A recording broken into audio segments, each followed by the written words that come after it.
Եթե կնոջ մոտ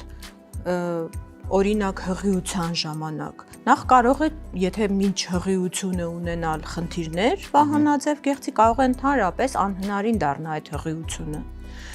Կարող է լինել սառեցված հղիություն, օրինակ, եթե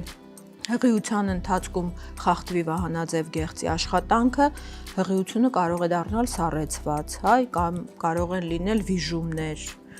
Այսինքն կարող ենք եզրակացնել, որ նաև անպտղություն կարող է նկատվել։ Կարող է լինել անպտղություն, իհարկե, իդեպ թե տղամարդու, թե կնոջ մոտ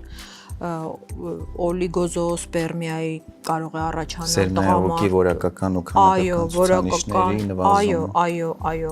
եւ լինել թե տղամարդու կողմից, թե կնոջ։ Երբ լինում է, դուք էլ երևի կհաստատեք անպտղություն, չգիտես ինչու ընդունված ավելի շատ կնոջը կասկածել դրա մեջ, չէ՞, մեղադրել եւ կասկածել եւ ուղարկել բուժումների, բայց